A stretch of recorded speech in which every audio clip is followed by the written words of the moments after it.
Un saludo muy especial para todos los estudiantes del Instituto Bíblico La Gracia de San Miguel. Hoy en esta ocasión, pues me place poder iniciar de nuevo las clases del instituto y vamos a ver la materia, pues la confusión carismática. Durante algún tiempo estaremos dando las clases de esta manera. Todos aquellos que ya pues le dieron likes a la página del instituto pueden entrar y ver los videos de manera de que pueden abrirlos y estudiar en la hora que mejor les convenga, ya que pueden abrir los videos y iniciar las clases pues con los materiales que ya tienen, o sea, del alumno, y de esa manera ustedes pueden ir respondiendo a las preguntas o anotando las preguntas en los espacios en blanco de acuerdo a las diapositivas que les presentemos en este estudio. Es de mucha fortaleza pues poder continuar y animarlos a que no dejen de estudiar, animarlos que pues sean dedicados en el estudio de esta materia. Es muy importante, sobre todo para aquellos que de alguna manera han sido influenciados por los pentecostales carismáticos. Hoy vamos a iniciar pues con la segunda clase o la segunda lección, que es la experiencia, la norma o base final de la verdad, el tema de la autoridad. Esta lección número 2 es muy importante poder comprenderla, ya que pues nos lleva a la siguiente lección con una nota más clara acerca de la confusión carismática. Vamos a leer un pasaje de la Escritura y está en 1 Tesalonicenses capítulo 5, versículo 19 en adelante, que dice: no apaguéis el espíritu, no menospreciéis las profecías, examinarlo todo, retener lo bueno, absteneos de toda especie del mal. Con estos versículos vamos a comenzar esta lección y hagamos algún análisis de estos versículos, porque aquí vamos a ver dos mandatos, un mandato positivo y un mandato negativo. Esos dos mandatos debemos de tomarlos muy en cuenta y con un razonamiento claro de los versículos. En el versículo 19 tenemos un mandato negativo: no apaguéis al Espíritu, porque el propósito del Espíritu es enseñarnos la palabra de Dios. Así que no debemos apagar el Espíritu. Muchos se retraen pues con el estudio de la palabra y no toman en cuenta que el Espíritu Santo lo que trata es de enseñarnos la verdad. En el versículo 20 dice: no menospreciéis las profecías. Debemos recordar que estos hermanos aún no tenían la Biblia completa, de modo que como el canon de la Biblia aún no estaba completo, Dios utilizaba la profecía para darles revelación. Pero había dos clases de profetas, los buenos y los malos, como siempre los ha habido desde el Antiguo Testamento hasta el Nuevo Testamento. En el versículo 21 dice la palabra examinar. En griego es la palabra dokimazo. Significa probar algo, someterlo a prueba, saber distinguir algo, ponerlo a prueba de una norma, a probar, comprobar, distinguir, examinar. El propósito es saber discernir si algo es cierto o no. Todos estos términos pues nos llevan hacia eso. Saber distinguir si algo es cierto o no. Entonces los creyentes debemos de tener muy claro que lo que tratamos de encontrar es la verdad de la palabra. Y por eso estudiamos capítulo por capítulo, versículo por versículo, para no salirnos del contexto. Nosotros deberíamos hacer lo mismo que estos hermanos de Tesalónica. Debemos examinar y probar toda profecía para discernir a todos aquellos que dicen que están hablando por el Señor, para probar toda enseñanza que dice que es de Dios. Hagamos algunas observaciones gramaticales en estos versículos. ¿En qué tiempo está la palabra examinarlo? Está en tiempo presente. Esto habla de una acción continua. Mantenerse probando una y otra vez, cada vez que escuchamos hablar a los falsos apóstoles, falsos profetas de este tiempo, necesitamos examinar cada una de las palabras que dicen, porque la escritura es muy clara. Lo que pasa es que los que estudiamos la Biblia muchas veces pues interpretamos mal.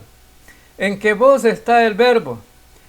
Esta está en voz activa, es algo que nosotros debemos escoger hacer una y otra vez. Debe de ser algo constante. Siempre cuando estudiamos la palabra debemos de estar analizando cada versículo, cada palabra.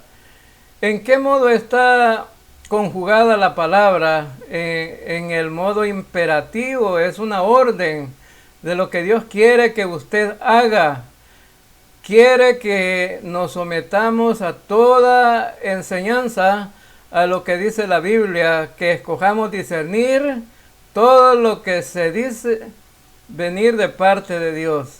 Pero debemos de hacer la diferencia con aquello que es la verdad y aquello que es la mentira. Debemos continuamente examinarlo todo para discernir el error y la verdad. Debemos distinguir la falsa doctrina de la enseñanza. Y debemos examinar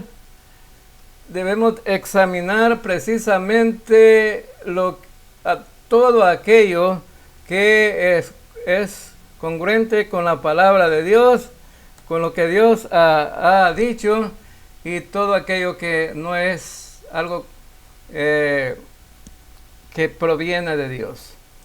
Bien, entonces estamos estudiando en Primera Tesalonicenses. Debemos de tomar en cuenta estos términos.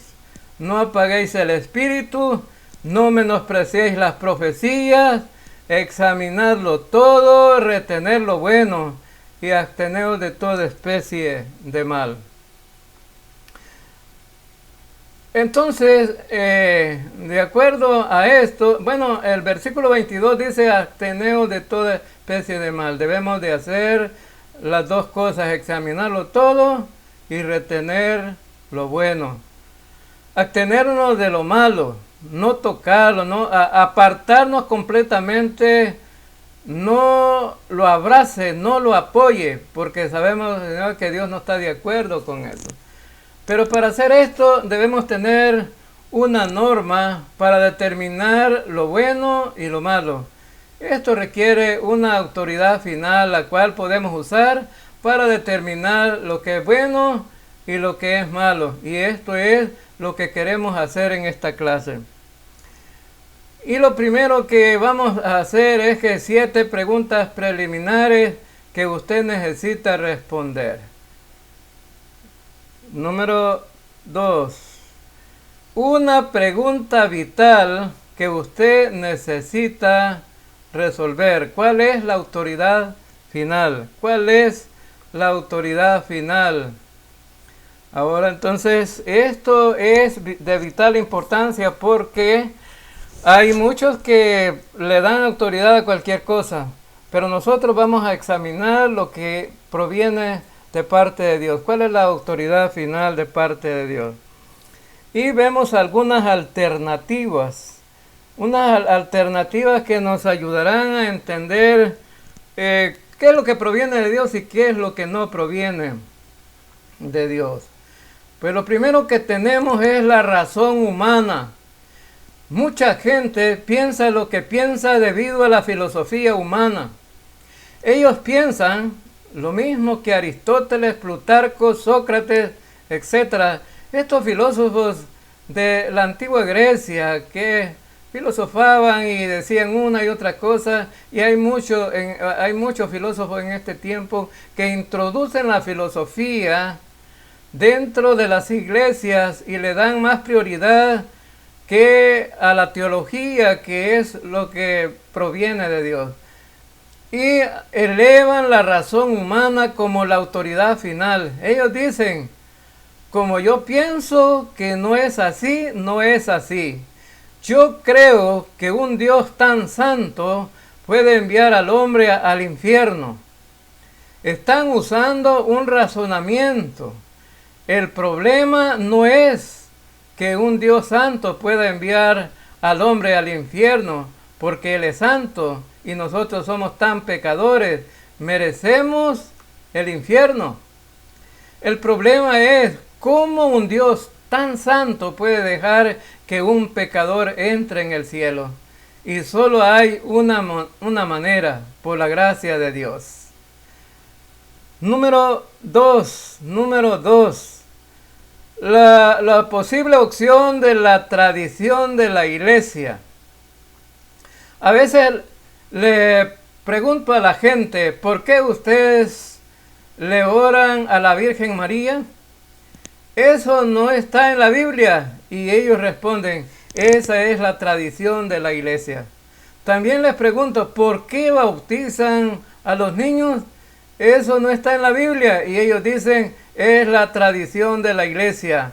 En sus mentes la autoridad final está en la tradición de la iglesia en lugar de la palabra de Dios. Ahora entonces, ¿por qué es importante tener un razonamiento de estas cosas? Porque esto nos aparta de la escritura, de la verdad, de la palabra de Dios. Número 3. La posible opción de la experiencia, la posible opción de la experiencia personal. Si alguien dice, oh, he tenido una gran experiencia con Dios, ¿cómo sabe que esta experiencia viene de Dios? Y ellos dicen, oh, es que sucedió en la iglesia, pero hay muchas cosas que son buenas que ocurren dentro de la iglesia, ¿no es cierto? La experiencia personal no es la autoridad final. Oí acerca de una señora que dijo que por un mensaje en la televisión, la llanta de su carro que estaba desinflada había sido sanada. Una señora en Florida, en Estados Unidos, enseñó a su perro a ladrar en una forma diferente. Fue una experiencia espiritual, dijo ella, pero no era de Dios. Y si no es de Dios, no es algo espiritual que proviene de Dios. Usted puede poner su dedo en el enchufle de la corriente eléctrica y puede tener una experiencia electrizante, pero no proviene de Dios. Eso proviene del hecho de que el hombre utiliza la energía eléctrica. Número 4. La posible opción de la escritura bíblica.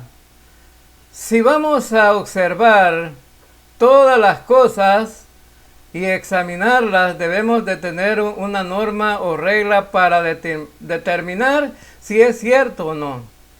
Si les digo que una distancia mide 1 metro, ¿cómo sabemos que es 1 metro? Necesitamos 1 metro para medir. Y Dios nos ha dado 1 metro, que es su palabra. Para poder determinar si una cosa es la verdad, necesitamos medirla con la palabra de Dios para ver si es verdadera. ¿Cómo sabemos que esta es la autoridad final? Pues vamos a tener la respuesta en este momento. La respuesta sería, número 1, de los labios de Jesucristo, según Mateo 15 del 1 al 9 y Juan 17, 17, escuchamos lo siguiente. ¿Qué es lo que había hecho los judíos en el tiempo de Cristo? Habían hecho en el Antiguo Testamento a un lado. No los fariseos creían en el Antiguo Testamento, los saduceos creían en los primeros 5 libros del Antiguo Testamento. ¿Cuál era entonces el problema? Habían añadido tradiciones y ahora interpretaban el Antiguo Testamento basándose en sus tradiciones, ignorando los mandamientos claros de Dios.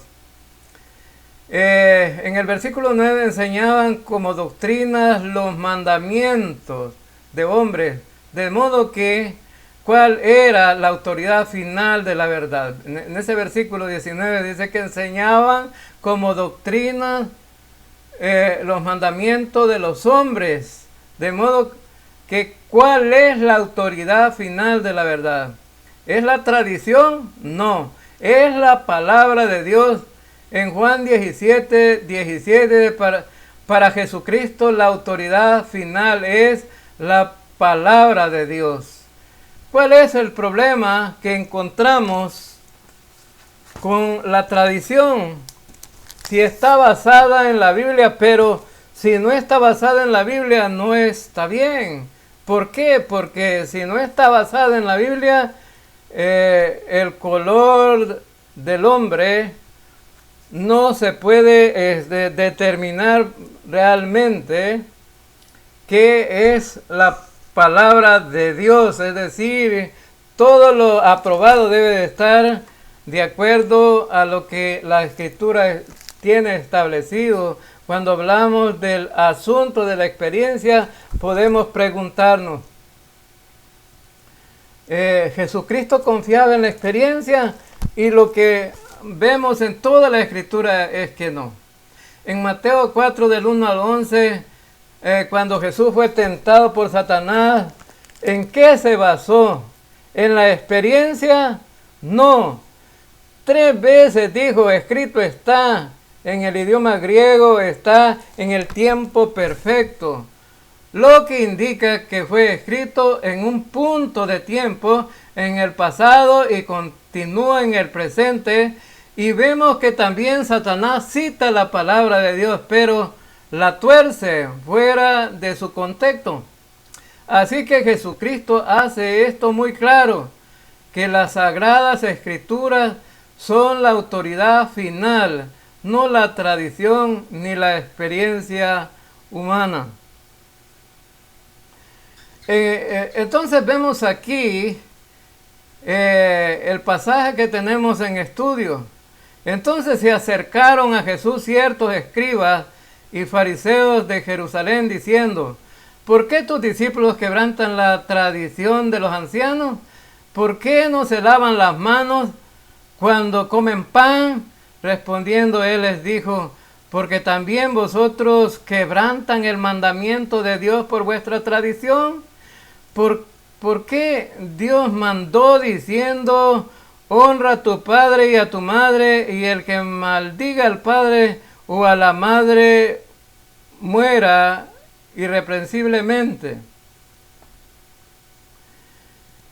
Pero vosotros decís, cualquiera que diga a su padre o a su madre, es mi ofrenda a Dios, todo aquello con que pudiera ayudarle. Ya no ha de honrar a su padre o a su madre, así habéis invalidado el mandamiento de Dios por vuestra tradición. Hipócritas, bien profetizó de vosotros Isaías cuando dijo, este pueblo de labios me honra, mas su corazón está lejos de mí. Pues en vano me honran enseñando como doctrina mandamientos de hombres. En el versículo 17 de Juan 17, santifícalos en tu verdad. Tu palabra es la verdad. Jesús no confiaba en la experiencia. No confiaba en la experiencia. En este capítulo 4, versículo 1 al 11, dice: entonces Jesús fue llevado por el Espíritu al desierto para ser tentado por el diablo. Y después de haber ayunado 40 días y 40 noches, tuvo hambre. Y vino a él el tentador y le dijo: si eres hijo de Dios, di que estas piedras se conviertan en pan.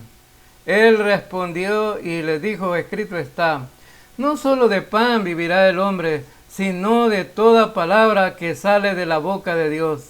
Entonces el diablo le llevó a la santa ciudad y le puso sobre el pináculo del templo.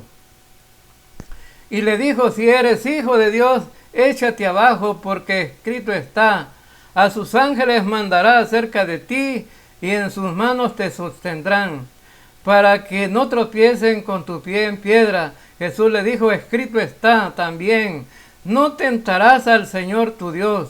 Otra vez lo llevó el diablo a un monte muy alto y le mostró todos los reinos del mundo y la gloria de ellos.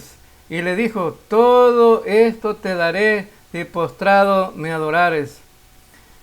Entonces Jesús le dice: vete, Satanás, porque escrito está, al Señor tu Dios adorarás y a Él solo servirás.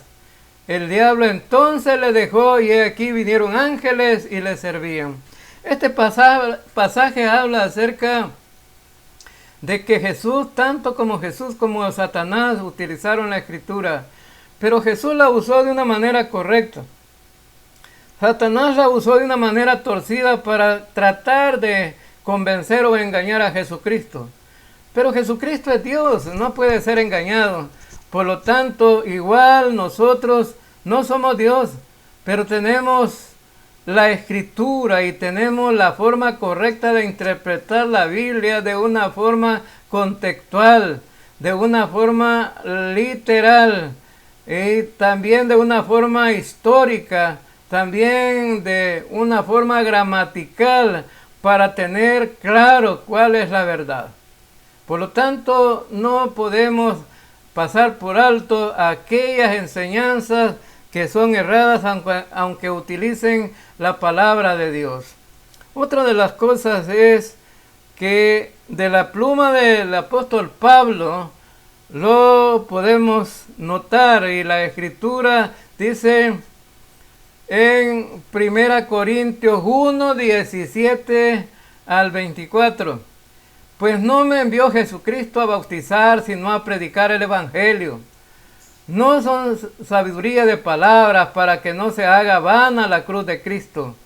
Porque la palabra de la cruz es locura a los que se pierden, pero a los que se salvan, esto es, a nosotros, es poder de Dios. Es poder de Dios. Entonces vemos aquí muy claro que Pablo escribió acerca de este hecho de que debemos de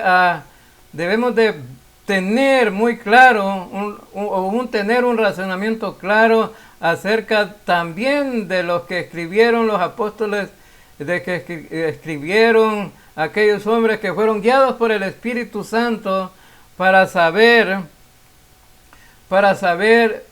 realmente si es confiable o no.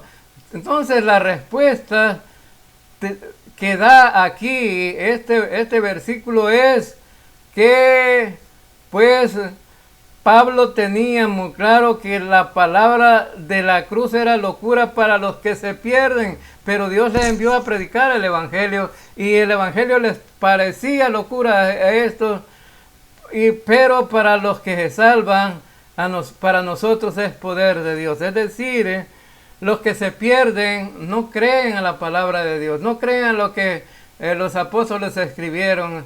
Ellos intentan tener un razonamiento humano para poder llegar a la salvación. Otra de las cosas que vemos aquí es que en 1 Corintios, en el versículo 17 al 24, en el capítulo 1, versículo 17 al 24, después está escrito: destruiré la sabiduría de los sabios y desecharé el entendimiento de los entendidos. ¿Dónde está el sabio? ¿Dónde está el escriba? ¿Dónde está el disputador de este siglo? ¿No ha enloquecido Dios la sabiduría del mundo? Pues ya que en la sabiduría de Dios el mundo no conoce a Dios, mediante la sabiduría agradó a Dios salvar a los creyentes por la locura de la predicación, porque los judíos piden señales y los griegos buscan sabiduría. Entonces, una de las respuestas que Pablo da aquí es que el razonamiento humano pues se queda chiquitito, ¿no?, en cuanto a la sabiduría de Dios. Ahora Dios reta a través de su palabra a ese sabio, al escriba, al disputador de este siglo, porque Dios ha enloquecido la sabiduría humana para que pueda notarse la verdad de su palabra, para que la gente pueda creer también a la sabiduría que proviene de Dios. El mundo no conoció a Dios sino mediante la sabiduría que agradó a Dios salvar a los creyentes por la locura de la predicación. Esa predicación, por muy loca que parezca, y es más, a los creyentes muchas veces nos llaman locos, ¿no?, porque cuando predicamos el evangelio. Más sin embargo, eso fue lo que Dios hizo también, y debemos de tenerlo muy claro nosotros. También en el versículo 23 y 24 dice: pero nosotros predicamos a Cristo crucificado, para los judíos ciertamente tropezadero, y para los gentiles locura, mas para los llamados, así judíos como griegos, Cristo es poder de Dios y sabiduría de Dios. Entonces, nosotros debemos de centrarlos en estos últimos dos versículos. Como creyentes en Cristo, tenemos muy claro que muchas veces la cruz de Cristo, el Cristo crucificado, es tropezadero para aquellos que no creen a la locura de la predicación del evangelio. Pero los griegos piden, tanto los judíos como los griegos, en el tiempo que Pablo escribió esto, pues les impactaba y trastornaba sus mentes, porque Pablo escribió: Cristo es poder de Dios y sabiduría de Dios, y no lo podían asimilar. Nosotros debemos de tenerlo muy claro. En el capítulo 2, versículo 1 al 13 dice: así que, hermanos, cuando fui a vosotros para anunciaros el testimonio de Dios, no fui con excelencia de palabras o de sabiduría, pues me propuse no saber entre vosotros cosa alguna, sino a Jesucristo y a este crucificado. Y estuve entre vosotros con debilidad y mucho temor y temblor. Y mi palabra ni mi predicación fue con palabras persuasivas de humana sabiduría, sino con demostración del Espíritu y de poder, para que vuestra fe no esté fundada en la sabiduría de los hombres, sino en el poder de Dios. También vemos aquí que a veces cuando la gente dice que quiere más revelaciones, a veces es necesario hacerles la pregunta: ¿sabes todas las revelaciones que están en la Biblia? Y ellos dicen: no, yo les digo. Y entonces, ¿para qué quieres más revelaciones? ¿Por qué no estudias las antiguas revelaciones ya escritas, y cuando ya hayas estudiado todas, continúa con las nuevas? El apóstol Pablo dijo claramente que la palabra de Dios es la autoridad final. Entonces hacemos nuevamente la pregunta: ¿Pablo confiaba en la experiencia? Y la respuesta es no. A pesar de que él tuvo experiencias increíbles, como cuando iba caminando a Damasco y el Señor se le apareció en medio de una luz sumamente brillante, y oyó la voz del Señor. Pero cuando queremos que la gente crea el Evangelio, necesitamos hablarles de la palabra de Dios. Dios nunca ha prometido bendecir nuestras experiencias. Él ha prometido bendecir su palabra. Y veamos cómo Pablo lo practica. En Hechos 17 del 1 al 4, notemos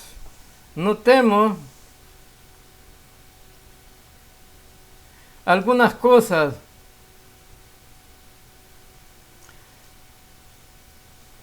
Notemos algunas cosas cuidadosamente en el versículo Hechos 17 del 1 al 4. En el versículo 2 dice que él se comunicó con ellos por medio de las Escrituras. ¿Cuál era la autoridad final que él utilizaba? La palabra de Dios. En Hechos 17:11 dice: lo mismo sucedió con los hermanos de Berea. Es decir, Pablo no usaba experiencia, no usaba otra cosa. Él usaba la palabra de Dios para poder llegar a los demás. Uno de los mayores problemas que tenemos hoy en día es que la gente abraza la experiencia porque no conoce la palabra de Dios. Pero según Jesucristo, ¿cuál es la autoridad final? La palabra de Dios. Según el apóstol Pablo, ¿cuál es la autoridad final? La palabra de Dios. Ahora veamos otra cosa importante. De la predicación del apóstol Pedro, tenemos entonces una respuesta. Y en Hechos de los Apóstoles, versículo 14 al 36. Entonces Pedro, poniéndose en pie con los 11, alzó la voz y les habló diciendo: varones judíos y todos los que habitáis en Jerusalén, esto sea notorio, y oí mis palabras, porque estos no están ebrios como vosotros suponéis, pues que es la hora tercera del día, mas esto es lo dicho por el profeta Joel, y en los postreros días, dice Dios, derramaré de mi espíritu sobre toda carne, y vuestros hijos y vuestras hijas profetizarán, vuestros jóvenes verán visiones. Y de cierto sobre mis siervos y sobre mis siervas, y aquellos días derramaré de mi espíritu y profetizarán, y daré prodigios arriba en el cielo y señales abajo en la tierra, sangre y fuego y vapor de humo. El sol se convertirá en tinieblas y la luna en sangre, antes que venga el día del Señor grande y manifiesto. Y todo aquel que invocar el nombre del Señor será salvo. Varones israelitas, oíd estas palabras: Jesús Nazareno, varón aprobado por Dios entre vosotros con las maravillas y prodigios y señales que Dios hizo entre vosotros por medio de él, como vosotros mismos sabéis. A este entregado por el determinado consejo y anticipado conocimiento de Dios, prendiste y mataste por manos de inicuos, crucificándole, el cual Dios levantó suelto los dolores de la muerte, por cuanto era imposible que fuera retenida por ella. Porque David dice de él: vi al Señor siempre delante de mí, porque está a mi diestra, no seré conmovido. Por lo cual mi corazón se alegró y se gozó mi lengua, y aún mi carne descansará en esperanza, porque no dejará mi alma en el Hades, ni permitirá que su santo vea corrupción. Me hiciste conocer los caminos de la vida, me llenaste de gozo en su presencia. Varones hermanos, se os puede decir libremente del patriarca David, que murió y fue sepultado, y su sepulcro está con nosotros hasta el día de hoy. Pero siendo profeta y sabiendo que con juramento Dios le había jurado que de su descendencia en cuanto a la carne levantaría al Cristo para que se sentase en su trono, viéndolo antes habló de la resurrección de Cristo, que su alma no fuera dejada en el Hades, ni su carne vio corrupción. A este a este Jesús resucitó Dios, de lo cual todos, así que exaltado por la diestra de Dios y habiendo recibido del Padre la promesa del Espíritu Santo, ha derramado esto que vosotros veis y oís. Porque David no subió a los cielos, pero él mismo dice el Señor a mi Señor, siéntate a mi diestra hasta que ponga a sus enemigos por estrado de sus pies. Sepa pues y altísimamente toda la casa de Israel, que este Jesús, a quien vosotros crucificasteis, Dios le ha hecho Señor y Cristo.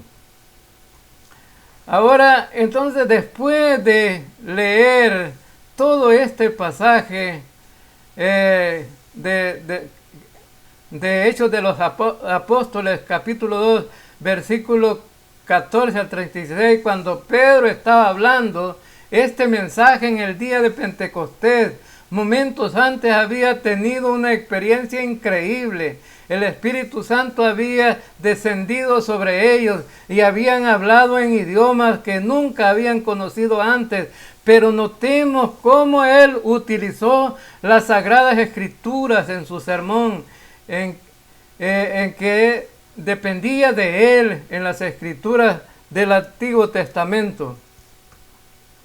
En el versículo 22, en este sermón de Pedro, 11 de ellos provienen directamente del Antiguo Testamento, en que se basó entonces Pedro para sustentar su punto de la explicación de lo que había pasado y que ellos no estaban ebrios, sino que habían recibido el Espíritu Santo. Él utilizó la palabra de Dios cuando... ¿Cuál fue la autoridad final para Pedro? La palabra de Dios. ¿Pedro confiaba en la experiencia? No. En la segunda carta del apóstol Pedro, versículos 15 al 21, había tenido Pedro unas experiencias maravillosas en su vida. Sí, primeramente vemos que él vio a Jesucristo en la transfiguración. Pero ¿cuál es el problema con las experiencias humanas?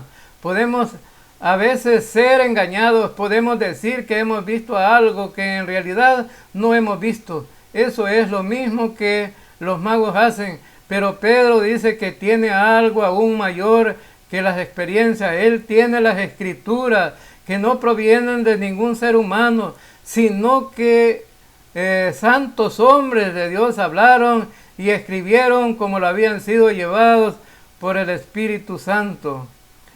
Como la Biblia valida el clamor de ser divina, inspirada y autoritativa, la Biblia no solo dice que es la palabra de Dios, sino que nos da razones para que podamos creer en sí. Es la verdad. Que veamos algunas cosas que nos pueden ayudar a entender esto. Entonces Pedro no confiaba en la experiencia. Pedro se basó en la palabra de Dios. Como lo dice el versículo, el capítulo, en la segunda carta del apóstol Pedro, capítulo 1, versículo 15 al 21. Él dice, porque nos hemos dado a conocer el poder y la venida de nuestro Señor Jesucristo, no siguiendo fábulas artificiosas, sino como habiendo visto con nuestros propios ojos su majestad. Estas fueron algunas experiencias que tuvo Pedro. Y él vio la transfiguración de Cristo, y Pedro pudo ver también cuando Cristo fue bautizado. Entonces eso fue maravillosas experiencias que Pedro vio, pero él no se basó en esas experiencias, se basó en la palabra de Dios. ¿Cómo la Biblia valida su clamor de ser divina, inspirada y autoritativa? Veamos 5 razones por las que podemos ver que la Biblia es la palabra de Dios. Número 1, la unidad sobrenatural. La unidad sobrenatural. Número 2, la profecía. Bueno, en la unidad sobrenatural, la Biblia está compuesta por 66 libros reunidos en un solo volumen. Fue escrita en un periodo de 1500 años por medio de 40 autores en 3 idiomas diferentes. Sin embargo, su mensaje está muy unificado. Por ejemplo, si voy a la universidad y le doy unas páginas a 40 personas diferentes y les pido que escriban en esos cuadernos sus pensamientos con respecto a Dios, el hombre y el matrimonio, el cielo y el infierno, la salvación, la iglesia, Israel, la creación, luego reúno las respuestas, ¿estarán todos de acuerdo? No, nunca jamás. Eso solamente lo tenemos en la Biblia, 66 libros, con 40 autores humanos diferentes, escritos en periodos diferentes, en 1500 años, y ninguno se contradice. ¿Por qué? Porque el mismo Espíritu Santo sobrenaturalmente lo guió para escribir. Esa es una prueba de la inspiración divina. Sus profecías cumplidas, muchas de las profecías que aún han sido cumplidas en la Biblia, nos muestran que este libro no es como ningún otro. En la primera venida de Cristo, más de 100 profecías fueron específicamente cumplidas. Donde iba a nacer, por ejemplo, en Miqueas 5:2, que nació en Belén. ¿Cómo iba a nacer? Por medio de una virgen, según Isaías 7:14. ¿Cómo iba a morir? Salmo 22:16, Isaías 53:5. Iba a morir crucificado. ¿Cómo iba a resucitar de entre los muertos? Salmo 16 y otros pasajes.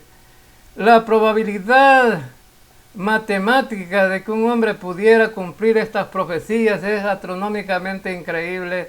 Nos muestra que es la palabra de Dios. Esto es el único libro que Dios ha escrito. Número 3, su enseñanza única. Es única porque la forma en que enseña es única, porque dice, es única por su preservación. No hay otro libro en el mundo que enseñe la salvación por gracia. ¿El libro de Mormón enseña la salvación por gracia? No. ¿El Corán enseña la salvación por gracia? No. El Corán enseña que Dios tiene una balanza y sus obras buenas son más que las obras malas. A lo mejor usted pueda ir al cielo.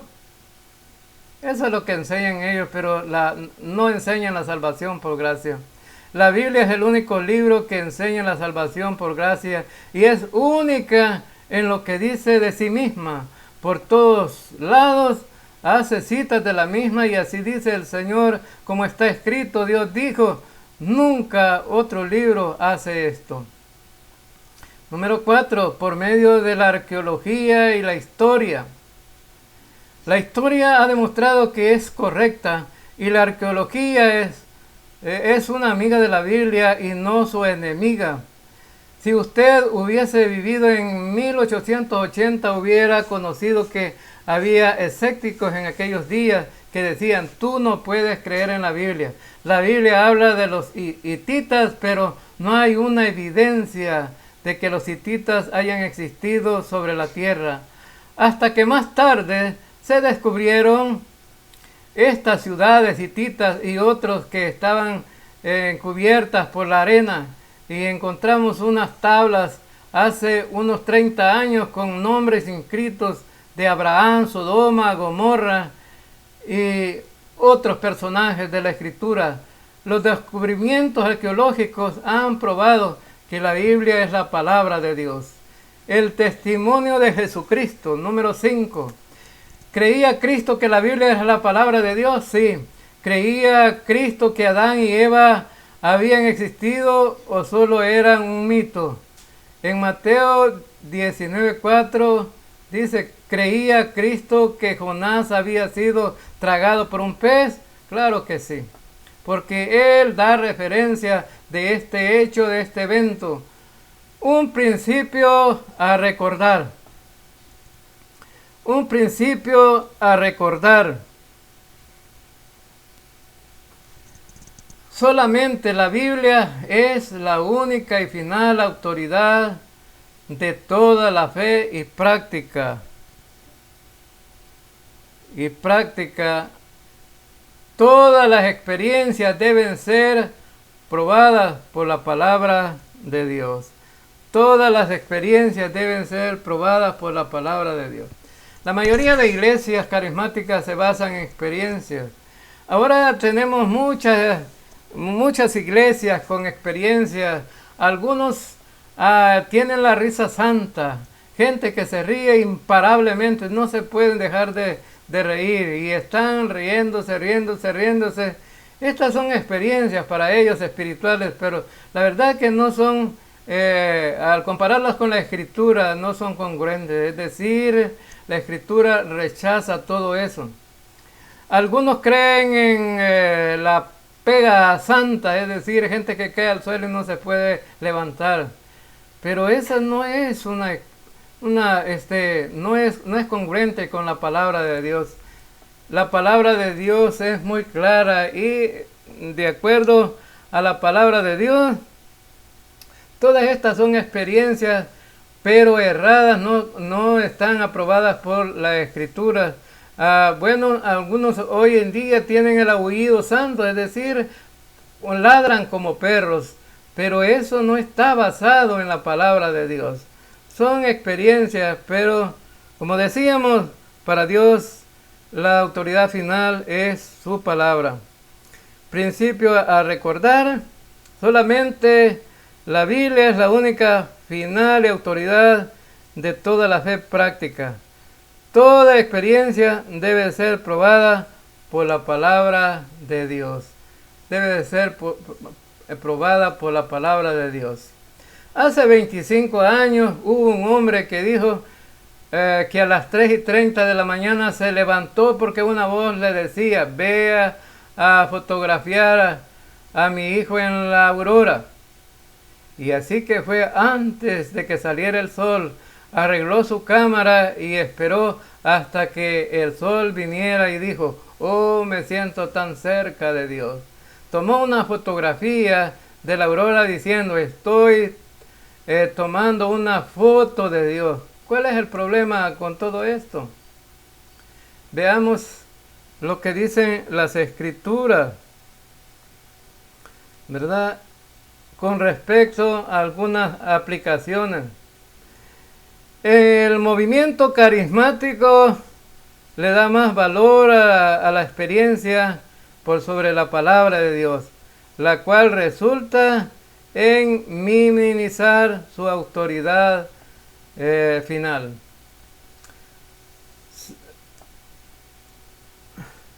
¿Cómo es que hace esto el movimiento? Permitiendo que la experiencia sea la autoridad final, no la doctrina. Entonces, este es los grandes problemas.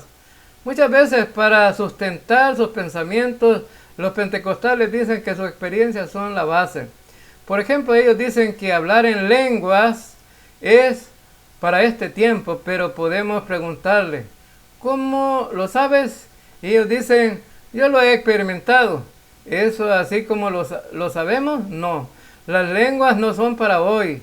Hay que ir a la Biblia. No puede uno defender una doctrina en su propia experiencia personal. Tienes que ser basado en lo que la Biblia enseña. La Escritura dice que las lenguas cesarán y la profecía y la ciencia cesará.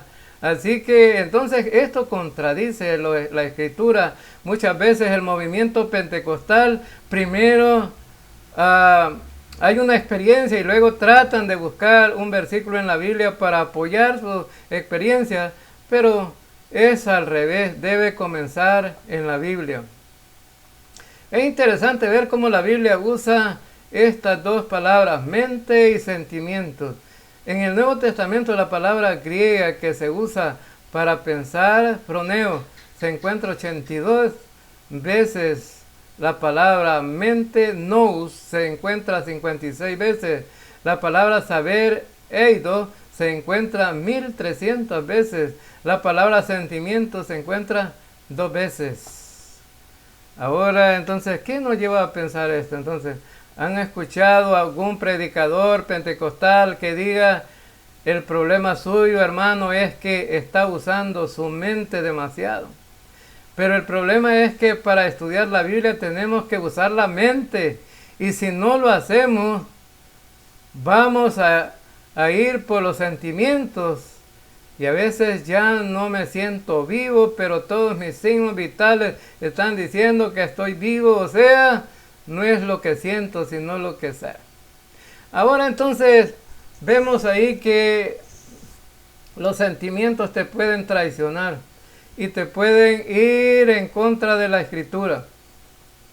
Pero la mente sí es importante porque puedes tener un razonamiento claro de la palabra de Dios. El movimiento carismático, mientras que reconoce la autoridad de la Escritura, prácticamente niega su suficiencia y su perfección, lo cual resulta en minimizar su sola autoridad. Entonces, esto debe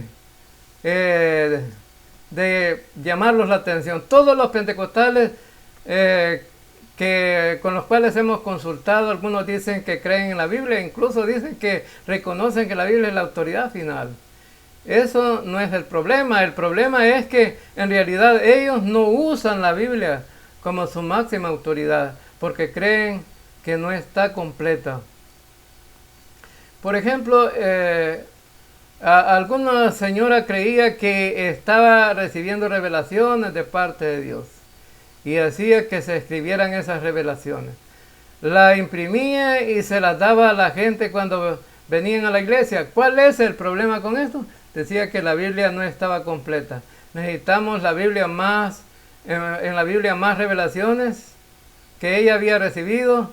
No, pero necesitamos recordar que ella realmente había recibido una revelación de parte de Dios.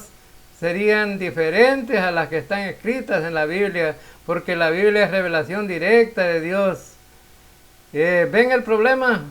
Pero también las revelaciones tendrían que concordar con el mensaje que Dios quiere dar a la humanidad o al mundo entero. Pero muchas veces esas revelaciones solo son mensajes para algunas personas. Bien, entonces vemos aquí también cómo es que hace este movimiento. Enfatizando y creyendo en los dones de revelación. ¿Esto es correcto de acuerdo a la Biblia? No, la Biblia es la autoridad suprema. En 2 Timoteo 3, 16 y 17 dice: toda la Escritura es inspirada por Dios y útil para enseñar, para redarguir, para corregir, para instruir en justicia, a fin de que el hombre de Dios sea perfecto, enteramente preparado para toda buena obra. ¿Cómo se aplica esto a usted? No necesitamos la Biblia más la psicología. No necesitamos la Biblia más la psicología. Esto no es correcto. No necesitamos la Biblia más las tradiciones de la iglesia. No necesitamos la Biblia más la experiencia. La Biblia es autoritativa y completa y suficiente para todo lo que necesitamos en la vida cristiana. No hay más. La Biblia está completa y todo esto para la gloria de Dios. Ahora entonces la Biblia es suficiente para hacernos crecer espiritualmente y equiparnos para servir al Señor. No necesitamos nada más. Tenemos la Biblia, la palabra de Dios. Debemos estudiarla y predicarla y permitir que Dios les utilice en nuestras vidas y podamos utilizarla también para que pueda servir para otros. Gloria al Señor. Bueno, hemos finalizado con esta lección y esperamos que sea de mucho provecho para todos los estudiantes. Pedimos que puedan llenar los espacios en blancos en sus materiales y nos vemos hasta la próxima lección. Que Dios les bendiga.